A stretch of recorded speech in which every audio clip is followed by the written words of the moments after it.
Data set available हैं वो हमारा, उनमें से एक हमारा लोड अंडरस्कोर आइरिस इस नाम से डेटा भी है।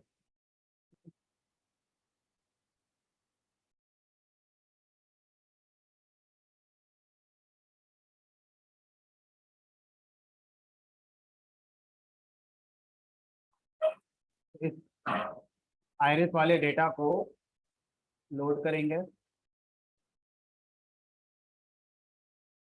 कल कुछ दिया था मैंने करने के लिए, मुझे याद नहीं आ रहा, आपको क्या याद रहा होगा है?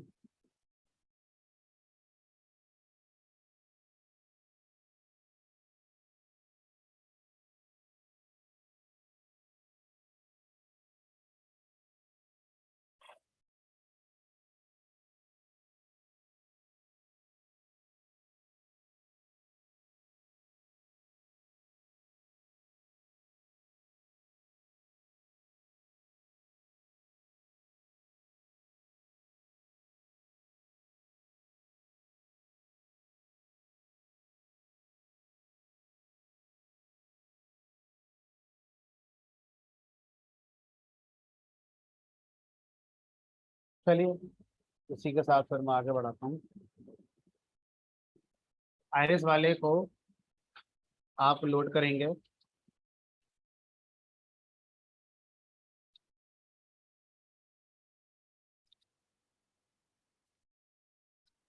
और इससे हमें आइरिस डेटा का बंच ऑब्जेक्ट मिल जाएगा। Bunch object of Iris data मिल गया। तो सबसे पहले तो पता होना चाहिए भाई आइरिस का मतलब क्या है, समझ नहीं आ रहा है। ब्रेस्ट कैंसर समझ में आता है, वाइन समझ में आता है ना। आइरिस डेटा, इसमें क्या हम लोग करेंगे, क्या पर्पस होगा इस डेटा का। तो आइरिस अगर हम देखें तो एक प्लांट का नाम होता है, एक हमारा प्लांट है जिस पर कुछ फ्लावर्स आते हैं। तो उन फ्लावर्स को हम क्या बोलते हैं, आइरिस फ्लावर्स बोलते हैं। ठीक है। तो आइरिस एक पौधा है जिस पर फूल आते हैं, उन फूलों को आइरिस फूल कहा जाता है। हम लोग गुलाब का फूल, कमल का फूल ये सब जानते हैं। जहां पर ये सब मशीन लर्निंग के कहानियां बनाई जा रही होंगी, उनके आसपास आइरिस के फूल होते होंगे, उसी को देखकर उन्होंने डेटा बना दिया आइरिस का। ठीक है। तो आइरिस के जो फूल हैं उनका डेटा हमें मिला हुआ है। ठीक है। अब आइरिस के फूल कैसे होते हैं वो मैं दिखाने की कोशिश करता हूँ।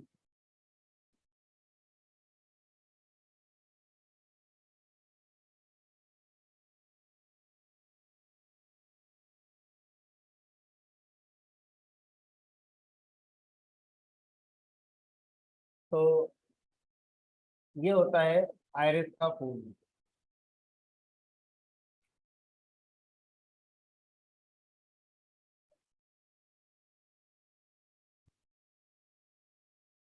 ठीक है। अब जैसे आपने गुलाब के फूल सुने होंगे, लाल रंग का, सफेद रंग का, अलग अलग तरह के गुलाब के फूल होते हैं, अलग तरह के कमल के फूल होते हैं। उसी तरह से जो आइरिस का जो फ्लावर है, ये हमारा 3 वेरिएंट में होता है। इसके 3 इसकी प्रजातियां हैं आइरिस फ्लावर की। पहला जो वेरिएंट है उसे हम बोलते हैं सितोसा, आइरिस सितोसा। दूसरा है आइरिस वर्जिनिका। और तीसरा होता है आइरिस वर्सिकलर। तो एक है आइरिस सितोसा, आइरिस वर्जिनिका, आइरिस वर्सिकलर। तो अब सितोसा का जो फूल होता है वो कुछ ऐसा मुरझाया हुआ सा होता है, टुकड़ा हुआ सा, मुरझाया हुआ सा कुछ ऐसा होता है। ये सितोसा वाला फूल है। और जो ये वाला होता है वर्जिनिका, वो कुछ इस तरह से होता है। ये आइरिस वर्जिनिका हो गया। और तीसरा है आइरिस वर्सिकलर। तो आंखों से देखकर सितोसा को पहचानना आसान हो जाएगा। वर्सिकलर और वर्जनिका को अगर हम देखें तो कुछ एक जैसे ही नजर आ रहे हैं, लेकिन अगर मैं वर्जनिका और ये वर्सिकलर में डिफरेंस देखूं,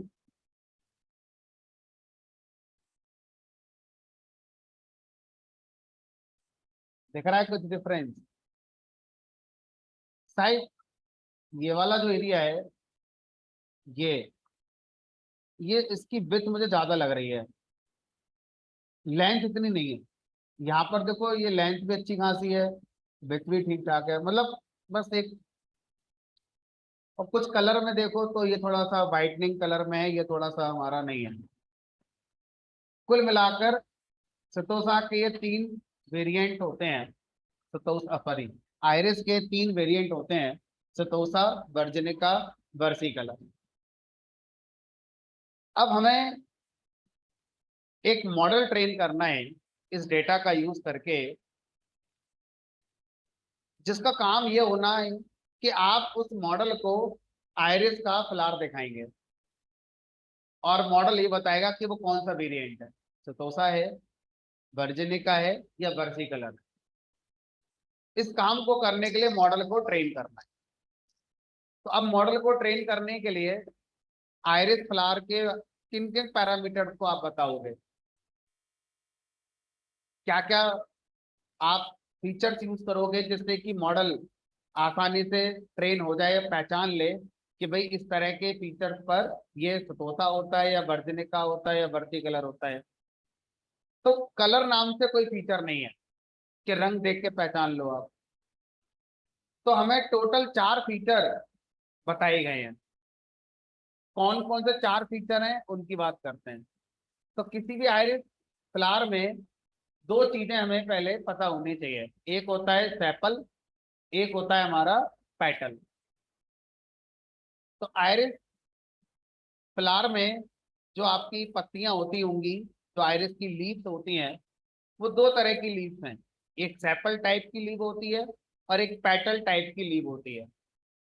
तो इन दो तरह की जो पत्तियां हैं आयरिस फ्लावर के पास, उन पत्तियों की लेंथ हमें बताई गई है, फिर बताई गई है, पेटल की लेंथ, पेटल की विड्थ। तो आयरिस फ्लावर में जो हमारी लीव्स होती हैं, जो पत्तियां होती हैं, वो दो तरह की होती हैं, एक सेपल कहलाती है और एक पेटल कहलाती है। ठीक है। जो पेटल है वो फ्लावर के अंदर का जो पत्ती वाला हिस्सा होता है वो है, और जो सेपल है वो बाहरी पत्तियां होती हैं, बाहर की तरफ ये हमारा होती हैं, है ना। तो किसी भी फूल को अगर आप लोगे तो अंदर की तरफ जो लीफ हैं उनको पेटल हम कहते हैं, और जो बाहर की तरफ दिख रही हैं उनको हम क्या बोलते हैं, उनको यहाँ पर हम बोलते हैं सेपल। ठीक है। तो अब हमें जो दिए गए हैं वो 4 फीचर दिए गए हैं। पहला फीचर है सेपल लेंथ, दूसरा फीचर है सेपल विड्थ, तीसरा फीचर है पेटल लेंथ, चौथा है पेटल विड्थ। अब क्या करा हमने, जिन लोगों ने डेटा बनाया उन्होंने क्या करा, आयरिस का कोई भी एक फूल पकड़ा, उसकी सेपल की मेजरमेंट ली कि भी लेंथ कितनी है सेंटीमीटर में, सेंटीमीटर में सब हमें बताया गया है कितने सेंटीमीटर है, विड्थ कितनी है सेपल की इतनी है। उसी फूल की पेटल की लेंथ मेजरमेंट और पेटल विड्थ का मेजरमेंट लिया गया, ये बता दिया। और हमें बता दिया कि भाई ये फूल किस क्लास का है, मान लो सितोसा क्लास का है फॉर एग्जाम्पल। इस तरह से टोटल मुझे 150 आयरिस के फ्लावर्स का सैंपल दिया गया है, और उन 150 फूलों के sepal length, sepal width, petal length, petal width मुझे बताए गए हैं, और उनकी क्लास मुझे बता दी गई है। तो अब आपको क्या करना है, अपना एक मॉडल ट्रेन करना है, और हम उस मॉडल को क्या देंगे प्रिडिक्शन करने के लिए, सेपल लेंथ देंगे, सेपल विड्थ देंगे, पेटल लेंथ, पेटल विड्थ किसी आइरिस फ्लावर का, और मेरे मॉडल को बताना होगा कि बताए गए इन मेजरमेंट पर वो कौन सा फ्लावर हो। ठीक है, तो आई होप आइरिस डेटा समझ में आ गया होगा, किस पर्पस का ये डेटा है और क्यों इसे बनाया गया है। अब तीनों को एक साथ आप देखना चाहें तो देख सकते हैं। तीन तरह के हमारे ये आइरिस के फ्लावर हैं।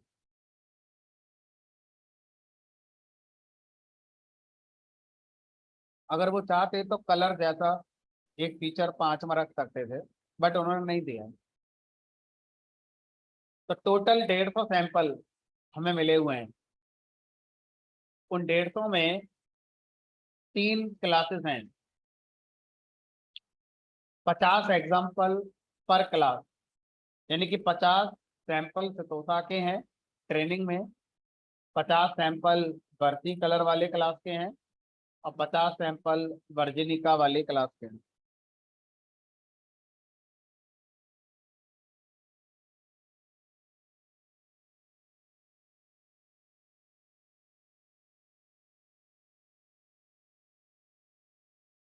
ये बात मैंने आपको अलग से ग्राफिकली समझा दी। ये बात इस बंच ऑब्जेक्ट के अंदर भी मिल जाएगी। बताओ कैसे मिलेगी। किसी बंच ऑब्जेक्ट से अगर मुझे पहले ये पता करना हो कि डेटा का डिस्क्रिप्शन क्या है, तो कौन सी की अवेलेबल होती है उस बंच ऑब्जेक्ट में? DESCR। एक बार देखो इसमें है नहीं क्या? है तो DESCR। आराम से पढ़ो इसे, सारी बातें लिखी हुई हैं। डेटा सेट में 150 सैंपल्स हैं, 50 in each of 3 classes. Her class के 50-50 सैंपल। कितने एट्रीब्यूट्स हैं? 4 एट्रीब्यूट है न्यूमेरिक, जो ये फीचर है आपके 1 2 3 4 सेंटीमीटर में, और पांचवा एट्रीब्यूट क्या है आपका? क्लास। तो टोटल 5 एट्रीब्यूट हैं, 1 2 3 4 5, जिनमें से 4 फीचर हैं और पांचवा हमारा टारगेट है। टारगेट में कितने सैंपल हैं? 3 क्लास के सैंपल्स हैं टोटल, सेतोसा क्लास, वर्सी कलर क्लास और वर्जिनिका क्लास।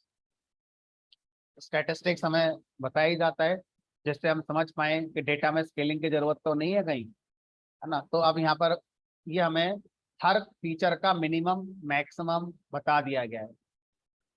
तो मुझे लग रहा है कि मतलब ठीक ठाक है, बिना स्केलिंग के भी अगर चलाओगे तो बहुत ज़्यादा कोई दिक्कत नहीं आनी चाहिए, क्योंकि लगभग सारी वैल्यूज मिन मैक्स की आसपास ही है ना। बहुत ज़्यादा डेविएशन नहीं है।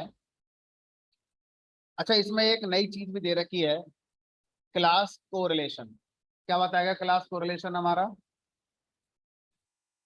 क्लास कोरिलेशन ये अच्छा एक स्टैटिस्टिकल पैरामीटर होता है, जो हमें ये बताता है कि कौन सा फीचर ज्यादा इंपॉर्टेंट है टारगेट के लिए।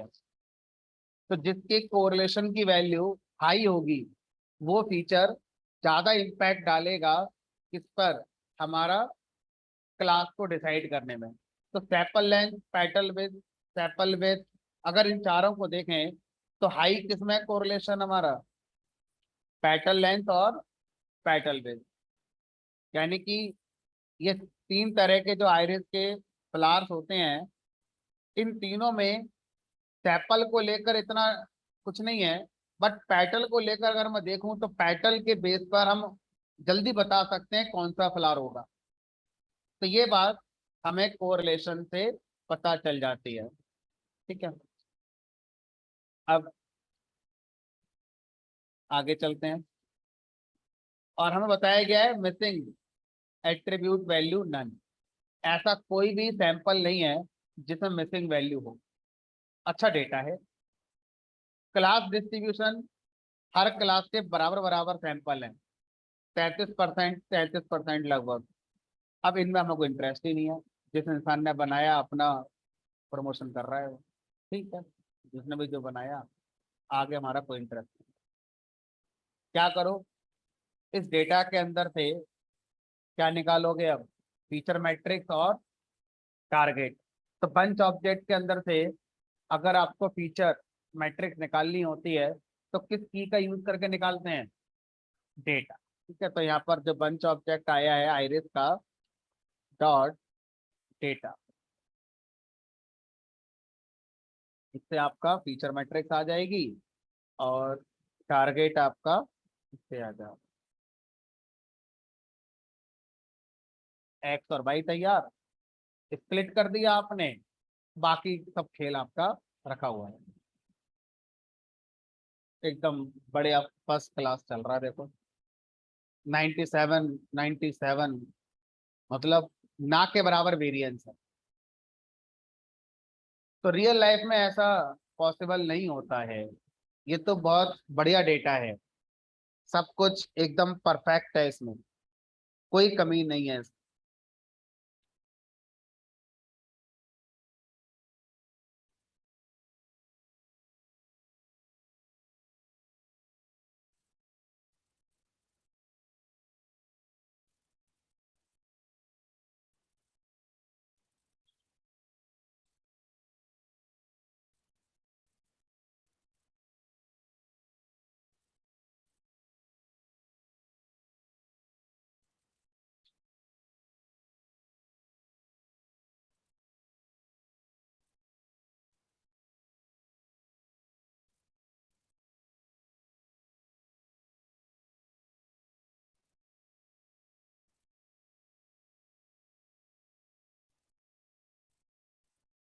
अब एक शॉर्टकट मैं आपको बता रहा हूँ। किस काम का शॉर्टकट बता रहे हैं? देखो, जब हम मॉडल को ट्रेन करने के बाद मॉडल का ट्रेनिंग का प्रेडिक्शन, ट्रेनिंग का स्कोर, टेस्टिंग का प्रेडिक्शन, टेस्टिंग का स्कोर निकालते हैं। तो मान लीजिए मॉडल मैंने ट्रेन कर लिया। अब मेरा ऑब्जेक्टिव था मॉडल का ट्रेनिंग स्कोर निकालना, मॉडल का टेस्टिंग स्कोर निकालना। तो मजबूरी है मेरी कि मुझे पहले प्रेडिक्शन निकालना पड़ता है, क्योंकि जो एक्यूरेसी स्कोर फंक्शन है उसमें एक्चुअल आउटपुट ट्रेनिंग का और फिर उसी ट्रेनिंग का प्रिडिक्शन वाला आउटपुट मुझे देना होता है एक्यूरेसी निकालने के लिए। तो ये जो मॉडल हमारा होता है, चाहे किसी भी एल्गोरिथम से आपने बनाया हो, कि नेवर से बनाया हो या डिसीजन ट्री से बनाया हो या कोई भी हमारा एल्गोरिथम हो, हर मॉडल ऑब्जेक्ट के अंदर भी एक फंक्शन होता है, इसका नाम है स्कोर। अभी तक मैं एक्यूरेसी स्कोर फंक्शन आपको पढ़ा रहा था, अब मैं आपको ये पढ़ा रहा हूं कि हर मॉडल के अंदर भी एक स्कोर नाम का मेथड होता है। अगर ये मॉडल क्लासिफिकेशन का मॉडल है, score automatically accuracy score compute करता है। आपसे क्या पूछेगा? आपसे पूछेगा जिस डेटा का स्कोर निकालना है उस डेटा की फीचर मैट्रिक्स और उस डेटा का एक्चुअल आउटपुट। अब ये स्कोर मेथड अपने अंदर से क्या करेगा? पहले प्रिडिक्ट मेथड कॉल करेगा, जैसे मैं कर रहा था, और प्रिडिक्ट में सिर्फ इतना पास करेगा, इसको नहीं करेगा। फिर जब प्रिडिक्शन आ जाएगा तो जैसे मैंने संभाल के रखा है, ये भी अपने अंदर कहीं संभाल के रखेगा। फिर अपने अंदर से एक्यूरेसी स्कोर फंक्शन कॉल करेगा, और उस फंक्शन में जो मैंने वाई दिया था वो और जो इसने प्रिडिक्शन करके निकाला होगा वो दोनों को पास करा होगा जैसे मैंने करा है, और मुझे सीधा क्या ला कर दे देगा? स्कोर ला कर दे देगा। तो सर ये बढ़िया है, पहले दिन से आपने इसे क्यों नहीं पढ़ाया? क्योंकि ये जो प्रिडिक्शन इंटरनली करके स्कोर निकाल कर दे रहा है, सीधा स्कोर दे रहा है। अगर मुझे प्रिडिक्शन चाहिए तो ये मुझे नहीं देता। तो अगर मैं प्रिडिक्शन भी अपने पास रखना चाहता हूं तो मुझे पहले अलग से प्रिडिक्ट मेथड यूज करके अपना प्रिडिक्शन करना होगा। तो अब अगर मैं सिर्फ स्कोर में इंटरेस्टेड हूँ, प्रिडिक्शन में इंटरेस्टेड नहीं हूँ, तो ये आपके लिए शॉर्टकट अच्छा है। ये देखो सेम आउटपुट आ रहा है। यहाँ पर मुझे 1 2 3 4 5 6 लाइन लिखनी पड़ी, और यहाँ पर मुझे 1 2 3 4 2 लाइनों की बचत हो गई। नुकसान, नुकसान एक ही चीज का है कि दूसरी वाली अप्रोच में आपको सिर्फ स्कोर बताएंगे। अगर आप बोलो नहीं मुझे प्रिडिक्शन भी दिखाओ, वो नहीं है, वो हमने अपने आप कर लिया और वो खत्म हो गया, वो आपके पास नहीं आएगा। तो अगर आपको चाहिए तो अलग से प्रिडिक्ट मेथड से प्रिडिक्शन करना ही पड़ेगा फिर आपको।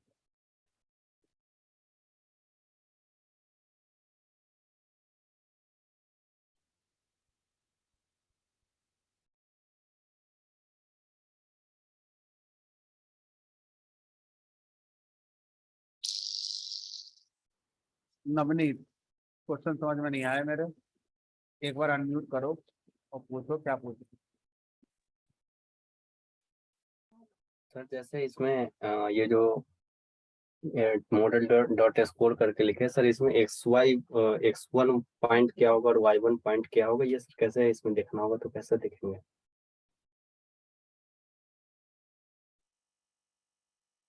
सर? हेलो नहीं मतलब मैं क्वेश्चन अभी भी नहीं समझ पा रहा हूँ। सर, आप जैसे केन यहाँ बताओ, यहाँ पर क्या है? यहाँ पर नहीं है ये वाला क्वेश्चन कि जब एक्यूरेसी स्कोर फंक्शन कॉल करेंगे तो यह कैसे पता चलेगा एक्स क्या है वाई क्या है?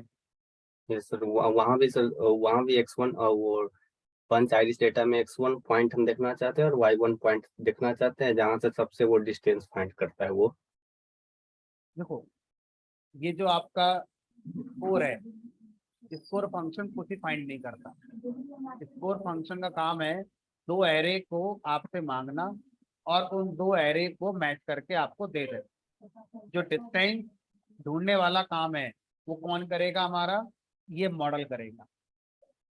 जो मॉडल का प्रेडिक्ट मेथड है ये हमारा ढूंढने वाला काम करेगा। Okay sir. ठीक है, अब इस बात को मैं आसान तरीके से बताता हूँ कि जब हम मॉडल डॉट प्रिडिक्ट करेंगे और उसमें मैंने एक ही सैंपल पास किया, मैंने एक ही सैंपल पास किया, तो यहाँ पर मान लीजिए लिख दिया मैंने 3,50। अब आंसर आया, अच्छा ये मेरा आइरिस वाला आ गया। तो आइरिस वाले में मुझे किसी सैंपल के 4 फीचर पास करने होंगे। तो मान लीजिए सैंपल लेंथ मैंने पास कर दी 1, sample with 0.5, petal length, petal with मैंने ऐसे पास कर दी। ठीक है, यस सर। अब मान लीजिए आपका आंसर आया 1। तो 1 का मतलब क्लास 1। तो क्लास 1 तो है ही नहीं, क्लास तो मेरे पास 3 थी, ये वाली। एक थी सितोसा, एक थी हमारा बर्सी हम्म, कलर, और एक थी हमारा वर्जिनिका वाली। ठीक है, तो अब डिक्शनरी ऑर्डर में जो पहले आता है उसको जीरो बोलेंगे। तो सितोसा पहले आता होगा एस, वर्सी कलर वर्जिनिका दोनों बी से स्टार्ट होते हैं, लेकिन अगला लेटर एक में ई है और एक में आई है। ठीक है, तो ई पहले आता है, तो इसको हमने क्या माना? क्लास 1 माना कि ये हमारी क्लास 1 हो गई, और वर्जिनिका हो गई हमारी क्लास। ठीक है, यस अब सर। हमारा ये वाला सैंपल का प्रिडिक्शन करना है हमें। तो अब ट्रेनिंग डेटा एक बार देखते हैं।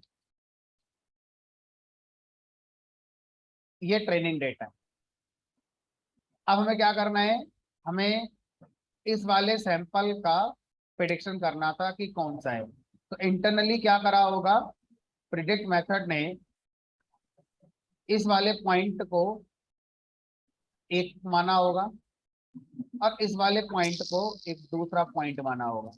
अब इन दोनों पॉइंट के बीच की डिस्टेंस निकाली होंगी। यस सर, ये यहाँ 3D पर, में। हाँ, अब अगर यहाँ पर हम देखें तो हमारे पास 2 डायमेंशन नहीं है, हमारे पास 4 डायमेंशन है। तो यहाँ पर यस सर। डायमेंशन सबका मतलब क्या हो गया? फीचर हो गया। तो मेरे पास इस बार 4 फीचर हैं। ठीक है, तो अब फार्मूला कैसे चला होगा वो देखो।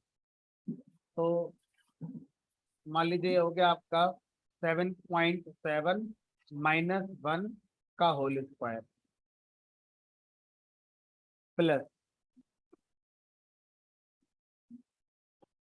2.6 माइनस ये कितना है 5.5 इसका स्क्वायर प्लस यानी कि this value minus this value का square, this value minus this, या वाइस वर्सा कर लो, ये माइनस ये कर लो, एक ही बात है, स्क्वायर हो रहा है। Yes, sir. This value minus this value minus this value, तो इन सब का यहाँ पर इस तरह से। और तीसरा वाला हो गया 6.9 माइनस 3. और 3 है ना का Yes. स्क्वायर प्लस और लास्ट वाला है 6 माइनस 2.3 जो भी है का। तो अब ऐसा करने से क्या हुआ होगा, इस वाले सैंपल की जो हमारा प्रेडिक्ट में मैंने पास कराए, जो मैंने यहाँ पास कराए, इस वाले सैंपल की डिस्टेंस आई किसके साथ, पहले वाले सैंपल के साथ। तो अभी पहली डिस्टेंस आई है, ठीक है, D1। अब इस तरह से इस वाले सैंपल की डिस्टेंस इसके साथ निकालेंगे, Yes, sir. फिर इसके साथ सबके साथ 1 बाई 1 निकालेंगे, तो कई सारी डिस्टेंस आ जाएंगी, D1 D2 D3 D4 D5, बहुत सारी आ गई। अब क्या करना है, उन सारी डिस्टेंसेस को आप क्या कर लीजिए, असेंडिंग ऑर्डर में सॉर्ट कर लीजिए। असेंडिंग ऑर्डर में सॉर्ट करने से मान के चलते हैं कि भाई D2 D10 D28 और उसके बाद D50 और D100, मान लो ये 5 वो सैंपल थे, second sample, 10th sample, 28th 50th और 100th सैंपल, ये वो सैंपल है जिनके साथ डिस्टेंसेस सबसे छोटी आई हैं। अब इस वाले सैंपल के क्लोजेस्ट 5 सैंपल्स हमें पता चल गए। अब ये पता करो कि इन पांचों डिस्टेंसेस को जिन जिन सैंपल्स के निकाला गया है वो किस किस क्लास के थे। तो अब मान लीजिए वो सैंपल जिसके साथ D2 डिस्टेंस आई थी वो मान लीजिए 0 क्लास का था, 0 क्लास मतलब सतोषा क्लास। ये सैंपल मान लीजिए क्लास 1 का था, ये सैंपल मान लीजिए क्लास 0 का था, ये सैंपल मान लीजिए क्लास 1 का है, ये सैंपल मान लीजिए क्लास 1 का है। तो अब आपके पास इस तरह से आ गया। अब आप क्या करेंगे, अब आप इनकी वोटिंग करेंगे। अब देखो यहाँ पर 3 क्लास है, तो ऐसा हो सकता है कि कोई सैंपल क्लास 2 का भी आया हो, ऐसा हो सकता है, ठीक है। तो अब काउंट करो कि क्लोजर सैंपल में 0 क्लास के कितने हैं, 1, क्लास 1 के कितने हैं, मान लीजिए 3, क्लास 2 के कितने हैं, मान लीजिए 1। तो मेजॉरिटी वोटिंग क्लास कौन सी है, क्लास 1। तो इसलिए ये वाला सैंपल किस क्लास से बिलोंग करेगा, क्लास 1 से बिलोंग हमारा करेगा।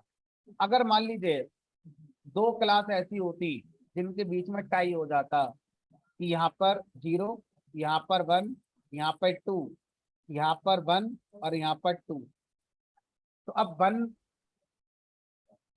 के 2 सैंपल हैं और 2 के भी 2 सैंपल हैं, तो अब कौन सा प्रेडिक्शन आप दोगे। तो उस केस में डिक्शनरी ऑर्डर में अगर 1 और 2 को लगाया जाए तो पहले कौन आएगा, 1। तो मेरा मॉडल आउटपुट क्या देगा उस केस में, 1 देगा।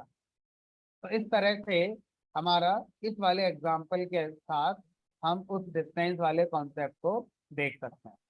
अब यहाँ पर क्या हुआ होगा, जब मैंने यहाँ पर एक्सप्रेन पास करा तो इंटरनली अभी तो मैंने एक ही सैंपल पास करा, जब मैं एक्सप्रेन पास कर रहा हूँ तो मैं यहाँ पर उतने सैंपल का प्रेडिक्शन करवा रहा हूँ जितने ट्रेनिंग में सैंपल हैं, जो ट्रेनिंग वाले ही सैंपल हैं। अब क्या होगा, ट्रेनिंग में जितने सैंपल हैं, मान लीजिए अगर मैं देखूं तो ट्रेनिंग में ये सैंपल, तो पहले इस वाले सैंपल का क्या करा गया होगा, इस वाले सैंपल का डिस्टेंस निकाला गया। किसके साथ निकाला गया होगा, ट्रेनिंग में जितने सैंपल थे, यानी कि इसका इसके साथ निकाला गया होगा, 0 आ गया होगा, इसका इसके साथ, इसका इसके साथ, इसका इसके साथ, सबके साथ इसकी डिस्टेंस निकाली गई होगी। फिर देखा गया होगा कि इसके नियरेस्ट 5 कौन से हैं, फिर उन पांचों की वोटिंग करा दी गई होगी, उसका आंसर कहीं स्टोर कर लिया गया होगा। ठीक है, उसके बाद इस वाले सैंपल का हमारा डिस्टेंस कंप्यूट किया गया होगा, किसके साथ, ट्रेनिंग डेटा के साथ। सर ट्रेनिंग डेटा भी तो यही है, तो करो, यहाँ पर करा, इसके साथ 0 आ गया होगा, खुद के साथ डिस्टेंस निकाली होगी। तो इस तरह से हम यहाँ पर जो ट्रेनिंग डेटा पास कर रहे हैं, इस ट्रेनिंग डेटा में जितने भी सैंपल हैं, उन सैंपल का ट्रेनिंग के ही सारे सैंपल के साथ डिस्टेंस निकालने के बाद, सबके शॉर्टेस्ट पाइप डिस्टेंस निकालने के बाद जो जो प्रिडिक्शन आए होंगे, उन सारे सैंपल के प्रिडिक्शन हमें एक एरे में रखकर दे दिए गए होंगे। तो ये एरे क्या कंटेन करता होगा, ट्रेनिंग डेटा के ही सारे सैंपल का प्रिडिक्शन। जब मैं यहाँ टेस्ट डेटा पास करूंगा, तो अगर मैं टेस्ट डेटा देखूं, तो ये आपका टेस्ट डेटा हो गया। तो पहले इस वाले सैंपल की डिस्टेंस निकाली गई, किसके साथ, ट्रेनिंग में जितने सैंपल हैं सबके साथ। फिर उसके बाद शॉर्टेस्ट पाइप डिस्टेंस, फिर उसके बाद उनमें वोटिंग, फिर इस वाले सैंपल का प्रेडिक्शन एक एरे में रख दिया गया होगा। अब यही काम इस वाले सैंपल के लिए करेंगे। तो टेस्टिंग में जितने सैंपल आए होंगे, एक लूप लगाकर इंटरनली एक एक सैंपल की जितने ट्रेनिंग एग्जांपल्स हैं, सबके साथ डिस्टेंस निकाली गई होंगी। फिर प्रिडिक्शन जो आता गया होगा, एक एरे में रख दिया गया होगा, और वो एरे मुझे यहाँ पर वापस कर दिया गया। ठीक है, चलिए, तो अब ओके सर। हमारा आयरिस वाला जो डेटा है, वो कैसे हमारा काम करता है, उसका फॉर्मेट क्या है, ये हमारी समझ में आ गया कि आयरिस डेटा हमारा कैसे काम करता है। अब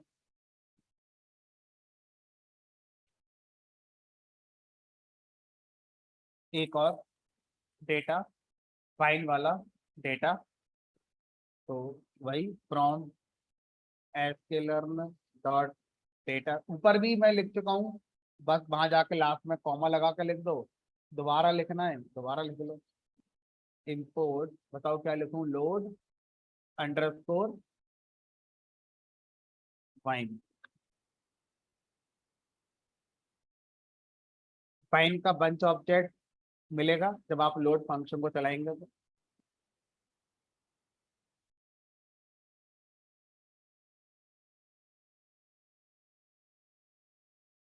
अब इस डेटा को, ये हमेशा एक अच्छी अप्रोच मानी जाती है, जिस डेटा पर मॉडल ट्रेन करने जा रहे हैं, उस डेटा की नॉलेज पहले ले ली जाए कि उस डेटा का मतलब क्या है। उससे आइडिया लग जाता है कि कौन सा फीचर क्या कर रहा होगा, जरूरत है नहीं है, जो भी है। तो बंच ऑब्जेक्ट मैंने यहाँ पर गेट करा, इसका डिस्क्रिप्शन पढ़ लेते हैं। बंच ऑब्जेक्ट डॉट DESCR, इस डेटा में 178 सैंपल हैं, 178 सैंपल्स हैं, और इस के अंदर 3 क्लासेस हैं, यानी 3 तरह की वाइन का डेटा है, और कम से कम 50 सैंपल हर क्लास के जरूर हैं। तो किसी के ज्यादा भी होंगे, क्योंकि 50-50 तो 150 ही हुए। 28 सैंपल ज्यादा है तो किसी एक क्लास के ज्यादा होंगे, 60 भी हो सकते हैं, किसी के 65 भी हो सकते हैं, लेकिन मिनिमम 50-50 हर क्लास के जरूर हैं। ठीक है, कितने फीचर्स हैं, 13। टोटल कॉलम कितने हैं, 14, है ना, जिसमें 13 फीचर हैं, और एक कॉलम है जो हमारा वाइन की क्लास बताएगा। फीचर का नाम क्या है, एल्कोहल, कि वाइन में कितनी एल्कोहल पड़ी हुई है, मैलिक एसिड कितना पड़ा हुआ है, मैग्नीशियम कितना पड़ा हुआ है, या कलर कैसा है, प्रोलीन। अब तो ये सब केमिकल वाले टर्म्स हैं, तो जिसने केमिस्ट्री वगैरह ढंग से पढ़ी होगी उन सबको इन शब्दों का मतलब पता होगा। और जिसने नहीं पढ़ी है भाई, इन शब्दों को गूगल पे जाकर सर्च करके पकड़ लो क्या होते हैं कैसे होते हैं, नॉलेज आपकी थोड़ी अच्छी हो जाएगी, ताकि आप आंखों से देखकर फटाफट से डेटा में समझ पाए कि क्या हो रहा होगा। अब आप इनको जानते ही नहीं है तो क्या आंखों से देखकर समझोगे डेटा में क्या चल रहा है क्या नहीं चल रहा है, शिफ्ट एंटर करते चले जाओगे, आ गया तो ठीक, नहीं तो बैठे रहोगे। तो ये 13 आपके फीचर।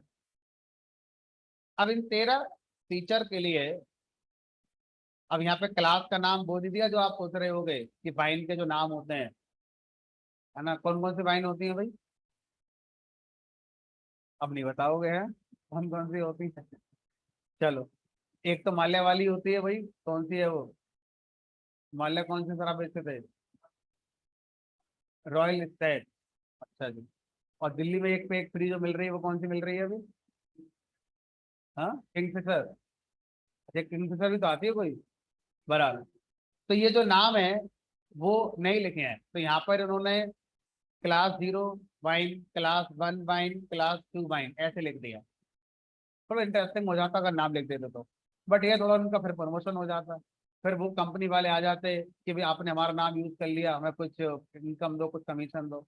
ये बात है, बस प्रोप्राइटरी और लाइसेंसिंग वाला शब्द रहा होगा, इसलिए शायद उन्होंने एक्चुअल वाइन के नाम नहीं लिखे ना। चलो, ये उन्होंने हमें यहाँ पर स्टैटिस्टिक्स दे रखी है, थोड़ा सा समय लो, इस स्टैटिस्टिक्स को देखकर आप क्या समझ पा रहे हैं थोड़ा बताने की कोशिश करो।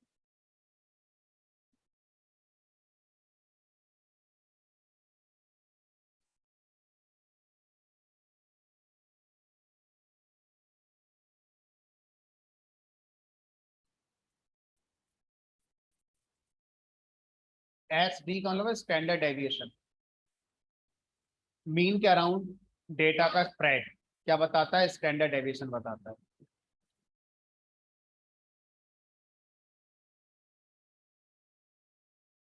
इस स्टैटिस्टिक्स से कई कंक्लूजन निकाले जा सकते हैं, कोई भी एक बताने की कोशिश करो।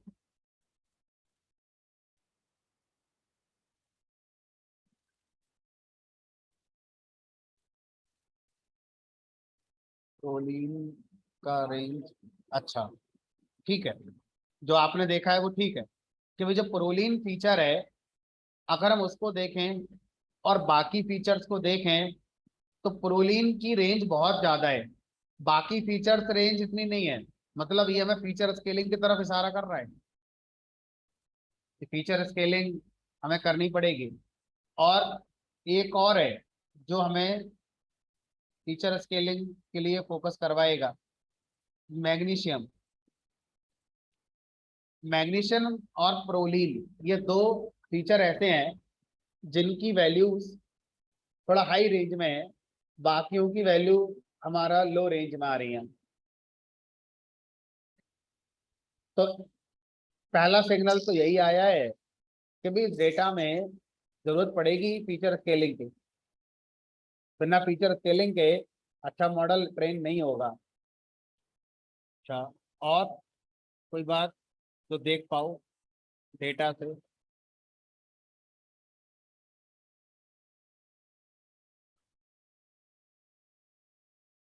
हम्म।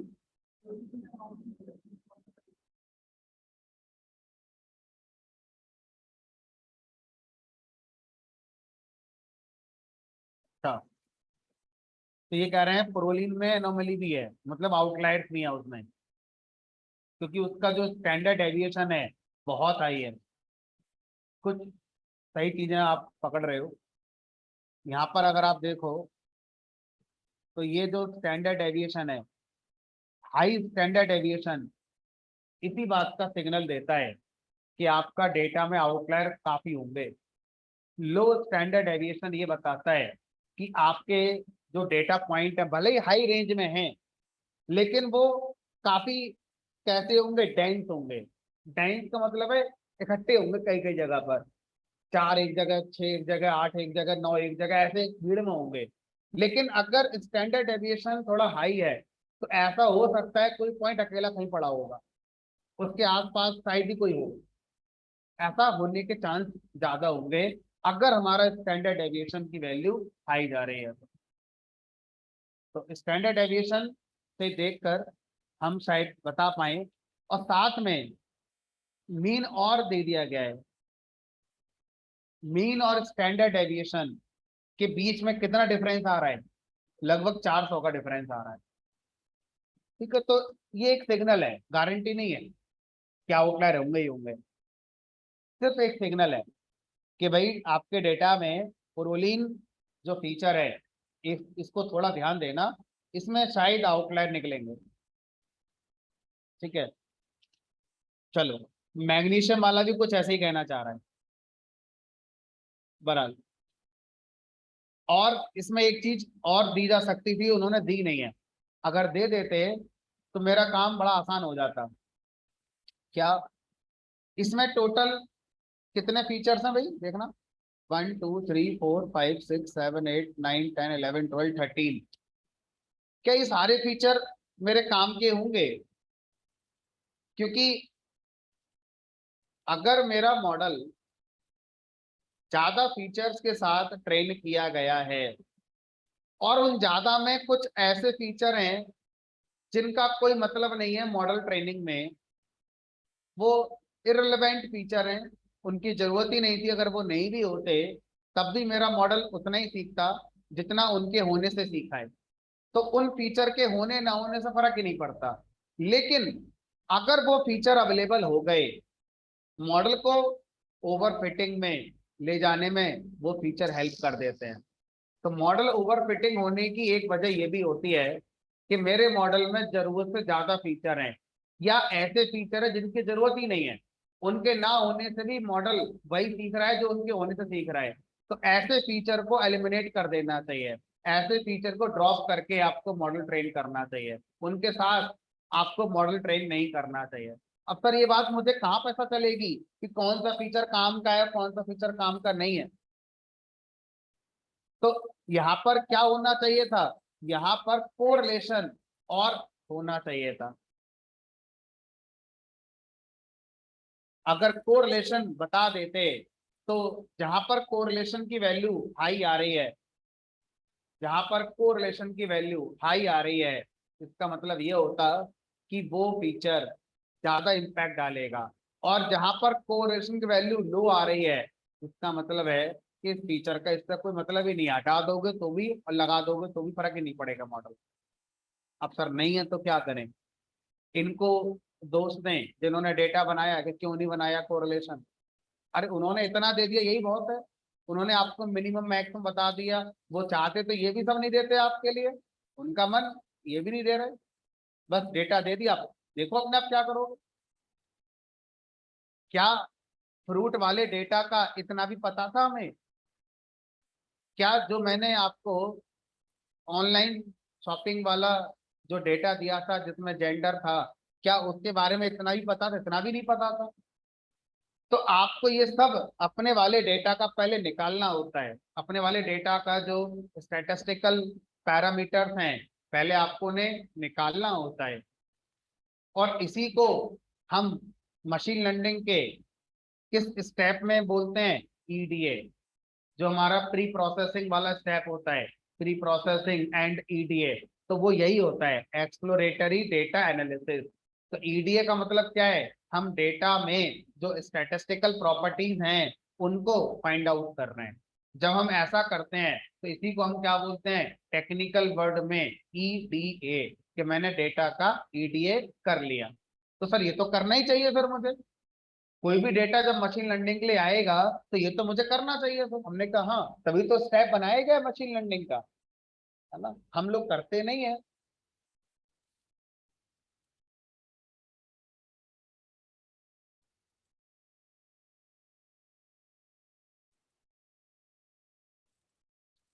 अब अगर आप मुझसे बोलोगे कि क्या हम खुद से कोरिलेशन फाइंड कर सकते हैं या नहीं, तो आंसर इज यस। क्यों नहीं कर सकते भाई? जब मिनिमम मैक्सिमम जब नहीं होता है तब भी तो निकालते ही हैं। और जब नमपाई पांडास पढ़ाए थे तो क्या करा था उसमें? जो नमपाई पांडा में हमने 10-12 क्लास लगाई, उसमें करा क्या 10-12 दिन आपने? यही तो करा था, और क्या करा था? ठीक है, चलो, तो हम खुद से निकाल सकते हैं, थेंगे हम खुद से निकाल सकते हैं कोरिलेशन। ये डेटा सेट हमें काफी कुछ सिखा कर जाएगा, क्योंकि मुझे ऐसा लग रहा है 13 की जरूरत पड़ेगी नहीं, 13 फीचर की। इसमें 4-5 फीचर बिना मतलब के हैं, और शायद जानबूझकर डेटा दिया गया ताकि हम वो बातें भी सीखें कि जरूरी नहीं हर डेटा में सारे फीचर काम के होंगे।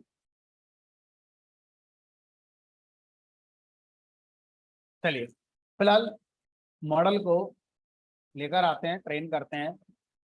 मॉडल का जो डेटा का बंच ऑब्जेक्ट है उसका डिस्क्रिप्शन मैंने देख ही लिया, ठीक है।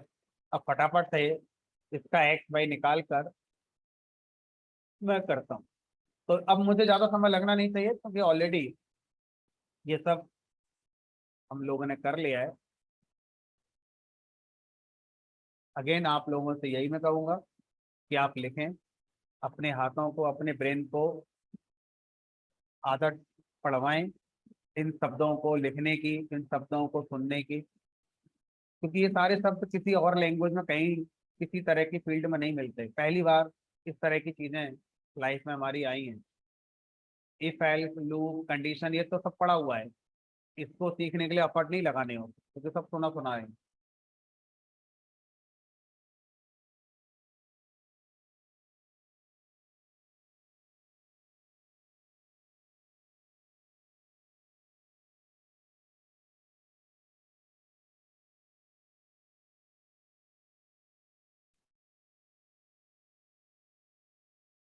अभी जो 13 के 13 फीचर आए थे, उनको ट्रेनिंग टेस्टिंग में रखकर मॉडल को ट्रेन करा के स्कोर निकाल कर मैं देख ले रहा हूँ क्या आ रहा है। अरे तो बहुत अच्छा आ रहा है। अच्छा, ओह आयरिस का चल गया देखो। तो हमें किसका करना है, वाइन का। तो जब कॉपी पेस्ट करते हो ना, तो कभी कभी गलती नहीं होती है। अगर हम ध्यान ना दें तो हम तो निकल जाते कह के, सही है ना, जबकि डेटा लगाना है वाइन वाला। भाई कैसे है देखो, कितना कुछ सीखने को मिलेगा अभी। तो अब सबसे पहले इसमें हम क्या करने की कोशिश है, देखो इसमें बायस भी हाई है, वेरिएंस भी हाई है, दोनों चीज हाई है इसमें। तो बताओ सबसे पहले मुझे इसमें क्या करना चाहिए इसको सही करने के लिए। फीचर स्केलिंग कर लो पहले, तो फीचर स्केलिंग तो करी नहीं आपने, तो पहले फीचर स्केलिंग कर लो।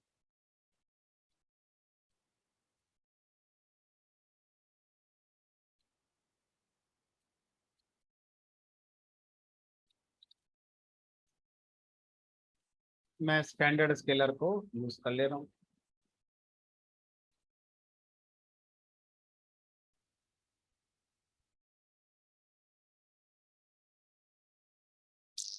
अब मैं इसको नहीं बताऊंगा कि मैं क्या लिख रहा हूँ ये। कल मैंने इसके बारे में आपको एक क्लास दे दी है ऑलरेडी।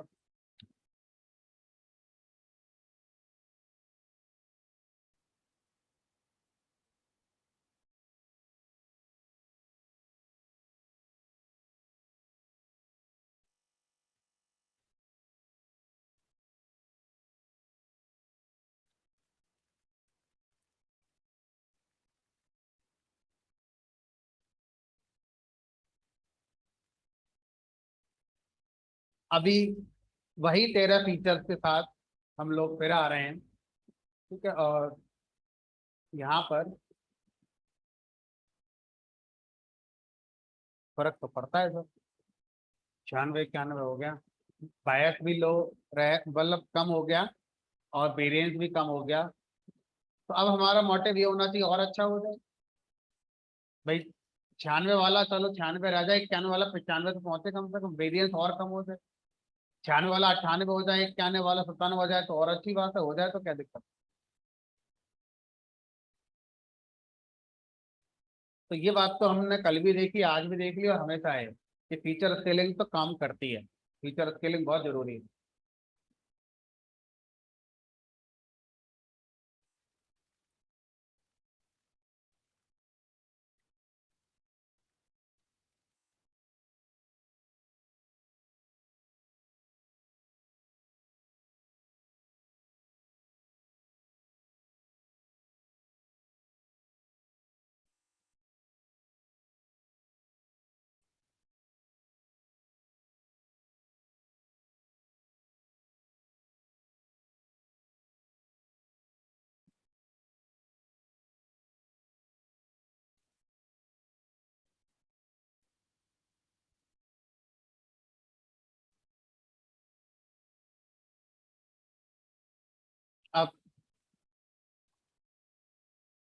हम क्या करना चाहते हैं, हम ऐसा सोच रहे हैं कि भाई जितने फीचर्स हैं, इन फीचर का एक बार कोरिलेशन निकाल लेते हैं टारगेट के साथ। इससे क्या फायदा होगा, इससे ये समझ में आ जाएगा कि कौन सा फीचर हमारे लिए ज्यादा इंपॉर्टेंट है, कौन सा फीचर हमारे लिए कम इंपॉर्टेंट है। वो फीचर जो हमारे लिए कम इंपॉर्टेंट होता है, उसको अगर हम हटा दें, तो लोगों ने ऐसा एक्सपेरिमेंट करा है, गारंटी नहीं है कि ऐसे फीचर को हटा देने से हमारा वेरिएंस कम हो जाता है, यानी कि ओवर फिटिंग जो थोड़ी बहुत आ रही है वो हमारी कम हो जाती है, ऐसा लोगों ने बोला है। अच्छा, मान लीजिए कोई फीचर मैंने हटाया और मेरे स्कोर पे कोई फर्क नहीं पड़ा, वही स्कोर आया जो उसके साथ था ट्रेनिंग टेस्टिंग का, और उस फीचर को हटा देने से भी वही स्कोर आया ट्रेनिंग टेस्टिंग का। तो अब बताओ उस फीचर को हम लेकर चलें या ड्रॉप करके चलें। स्कोर में अगर फर्क नहीं आ रहा है, उस केस की बात कर रहा हूँ। आ रहा है तो फिर तो क्वेश्चन खत्म हो गया, तो फिर तो ड्रॉप करके ही चलना है। मैं कह रहा हूँ अगर डिफरेंस नहीं आया, सेम स्कोर आया, तो ड्रॉप करके चलें उस फीचर को या नहीं। हम्म? नहीं, क्यों करें। Time complexity, space complexity reduce होगी। सर ये शब्दों का मतलब थोड़ा कम समझ में आता है, तो आसान भाषा में समझो।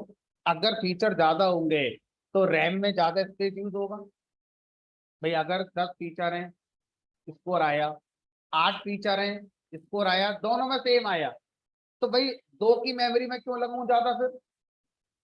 भले ही स्कोर मेरा नहीं बढ़ा, तो मेमोरी तो मेरी बच रही है, बचा लेते हैं, क्या दिक्कत है। अगर दो फीचर ज्यादा होंगे तो डिस्टेंस भी निकाली जाएगी उनके साथ, तो डिस्टेंस निकालने में उन दो फीचर का यूज मैं क्यों करवाऊं, टाइम बचेगा मेरा और थोड़ा सा। इसीलिए हम क्या बोलते हैं, स्पेस कॉम्प्लेक्सिटी और टाइम कॉम्प्लेक्सिटी रिड्यूस होगी। वन वर्ड में क्या बोल दो, कॉम्प्लेक्सिटी रिड्यूस होगी।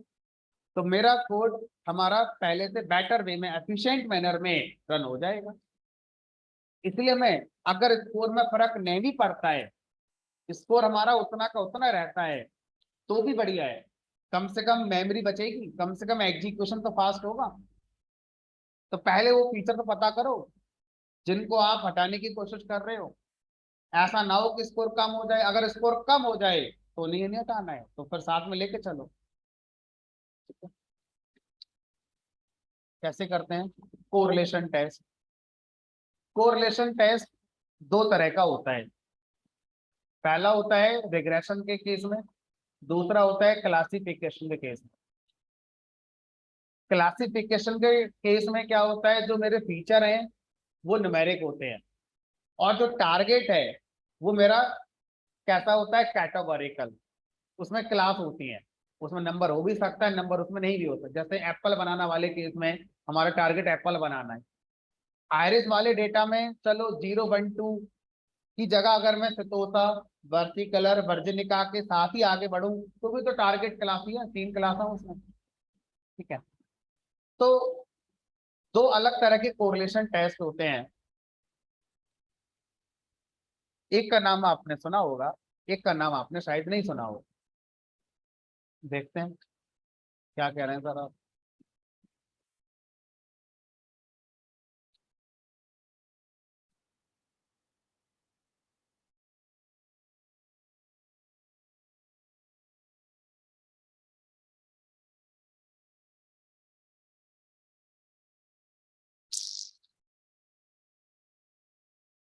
तो फीचर सिलेक्शन, तो हम पढ़ रहे हैं टॉपिक, उसका नाम है feature selection. Feature selection is the process of reducing number of input variable, मतलब फीचर, इनपुट वेरिएबल को फीचर भी कहते हैं, when developing a predictive model. क्यों करोगे ऐसा, because it will reduce computational cost, execution fast होगा, एंड ऑल्सो अवॉइड ओवरफिटिंग। अगर कोई ओवरफिटिंग है मॉडल में तो वो आपकी कम हो सकती है। अब फीचर सिलेक्शन करने के लिए पहले मुझे उन फीचर को आइडेंटिफाई करना होता है जो बहुत ना के बराबर इंपॉर्टेंस रखते हैं, और ऐसा करने के लिए हम कोरिलेशन टेस्ट करते हैं। तो दो तरह के कोरिलेशन टेस्ट हैं। एक होता है Pearson correlation test. Pearson correlation test हम तब करते हैं जब रिग्रेशन की प्रॉब्लम होती है, जिसमें टारगेट भी हमारा कंटिन्यूस वैल्यू कंटेन कर रहा है। और दूसरा होता है ANOVA correlation test. ANOVA correlation test, तो इनको टेस्ट के नाम से भी जानते हैं, कोरिलेशन टेस्ट, पियर्सन वाला, कोरिलेशन टेस्ट, एनोवा वाला, और भी है ना, और भी होते हैं। स्टैटिस्टिकल टेस्ट के नाम से कभी कभी इंटरव्यू के अंदर पूछ लेते हैं तो बताओ भाई स्टैटिस्टिकल टेस्ट क्या होते हैं। स्टैटिस्टिकल टेस्ट का मतलब होता है किसी एक कॉलम को बाकी कॉलम या किसी एक दूसरे कॉलम के अगेंस्ट में समझना कि इस कॉलम का उस कॉलम से कोई संबंध है या नहीं है तो कितना है, कितना स्ट्रॉन्ग कोरिलेशन है ना। तो ऐसा बताने वाले टेस्ट स्टैटिस्टिकल टेस्ट कहलाते हैं। दो के नाम मैंने लिखे हैं, पियर्सन कोरिलेशन, एनोवा कोरिलेशन, और भी हैं। तो जिसकी जरूरत पड़ती जाएगी उस समय पढ़ेंगे तो समझ में ज्यादा आएगा। तो अभी मुझे कौन सा टेस्ट करना चाहिए बताओ, पियर्सन कोरिलेशन टेस्ट करना चाहिए, एनोवा कोरिलेशन टेस्ट करना चाहिए?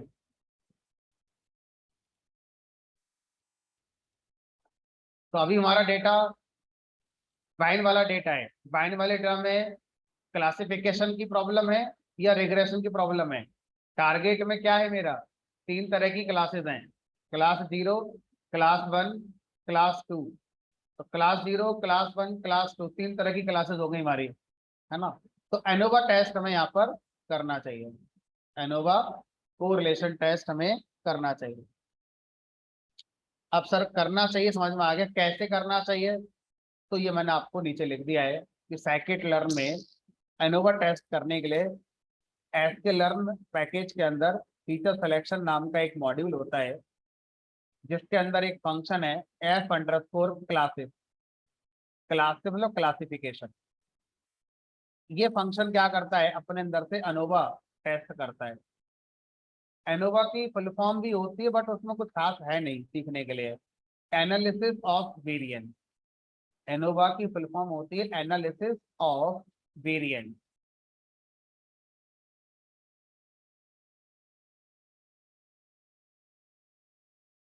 एनालिसिस ऑफ वेरिएंस, ये इसकी फुल फॉर्म है एनोवा।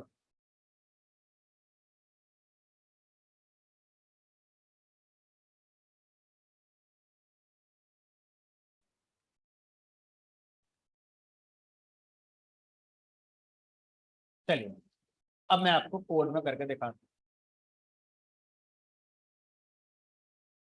क्या लिखेंगे, from sklearn dot feature selection import f1 underscore classes, f underscore classes, f1।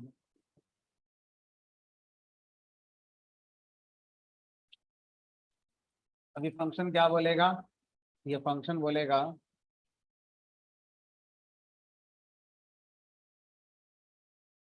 मुझे दो चीजें दो। सबसे पहले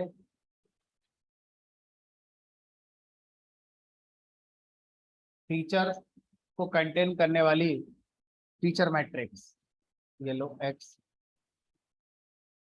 उसके बाद इस एक्स फीचर मैट्रिक्स में कितने फीचर, हमने कहा 13।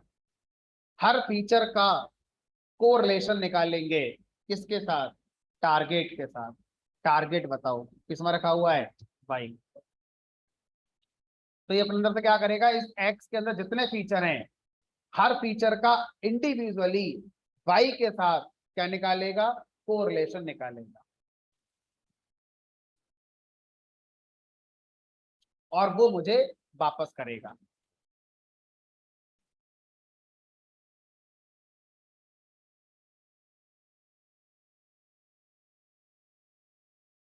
अब आप इस फंक्शन से जो वापस आता है, ये दो वैल्यू वापस आ रही हैं।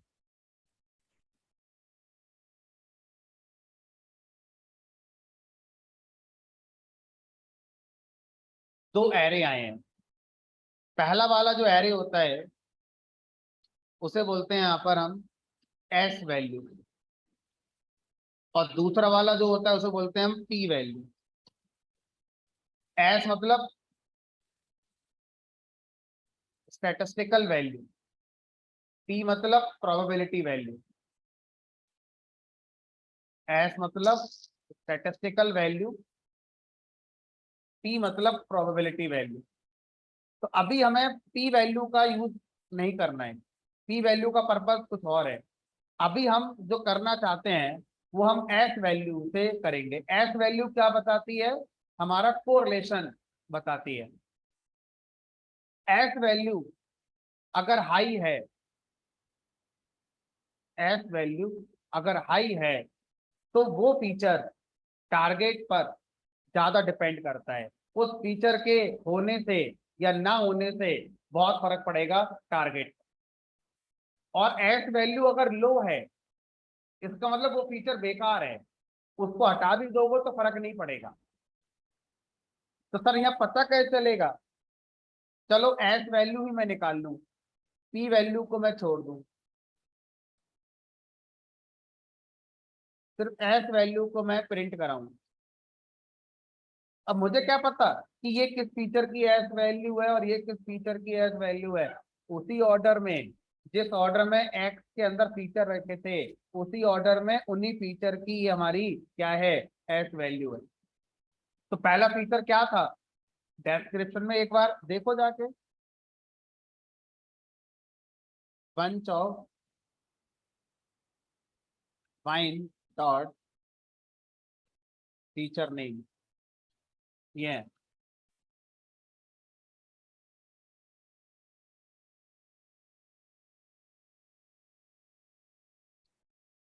ठीक है, तो यहाँ पर आपका एल्कोहल पहला फीचर था, दूसरा मैलिक एसिड, तीसरा ये है। अब देख लो, ये अच्छा है। सबसे बेकार फीचर कौन सा है देखो, बताओ जरा कौन सा है?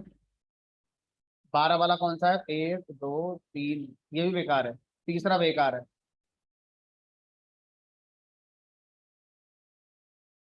इसको हटा दूं तो फर्क नहीं पड़ रहा है। चौथा, पांचवा भी बेकार है। 6 7 8 9 10 11 12, बाकी सब ठीक ठाक से हैं। तो अगर मैं इन दोनों को हटा दूं तो मेरे हिसाब से कोई फर्क नहीं पड़ना चाहिए। इन दोनों के साथ डेटा लेके जाओ, डेटा हटा के जाओ, फर्क नहीं पड़ेगा। अच्छा, जो प्रोलीन आप कह रहे थे, बता सकते हो देखकर वो काम का है कि नहीं है? बहुत काम का है प्रोलीन तो। प्रोलीन सबसे लास्ट वाला है, और अगर आप ध्यान से देखो प्रोलीन की एस वैल्यू बहुत हाई आई है। मुझे लग रहा है सबसे ज्यादा काम का तो यही है। नहीं, एक और है, 233। कौन सा है ये? पहला, दूसरा, तीसरा, चौथा, पांचवा, छठा, सातवां। 1 2 3 4 5 6 7 फ्लैवनॉइड्स, पता नहीं क्या होता होगा। ये बड़ा काम का फीचर है। पहला वाला एल्कोहल, ये तो होगा ही काम का भाई, असली काम तो इसी का है। तो काम का फीचर निकलेगा ही, है ना? चलो, अब हमें क्या करना होगा? अपने डेटा से इन तीन फीचर को हटाना होगा। एस, मैग्नीशियम, और कौन सा था तीसरा? एक और आया था ना,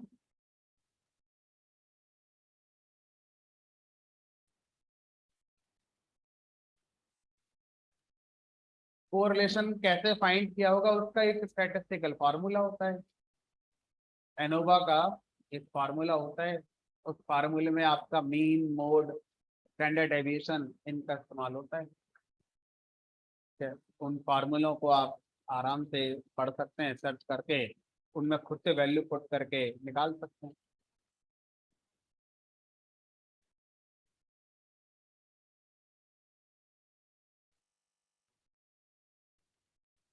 चलो, तो सिर्फ फार्मूला पढ़ना है और उसमें वैल्यू पुट करनी है। वो फंक्शन हमारे इस फार्मूले का यूज कर रहे हैं, जो हम यूज कर रहे हैं। जल्दी करो, टाइम कम है थोड़ा। तो यहाँ पर अब मुझे क्या करना है, यहाँ से इन दोनों को हटाना है। एक काम करते हैं, है ना, आज इतना रखते हैं क्योंकि जल्दी में ये हो नहीं पाएगा, बिगड़ जाएगा। क्योंकि इसमें ना और बहुत सारी बातें हैं मुझे आपको जो सिखानी है, तो पूरा टाइम घंटा भर लगेगा इसमें अभी। ठीक है, तो आज इतना रखेंगे, कल मिलेंगे, कल यहाँ से आगे कहानी शुरू करेंगे।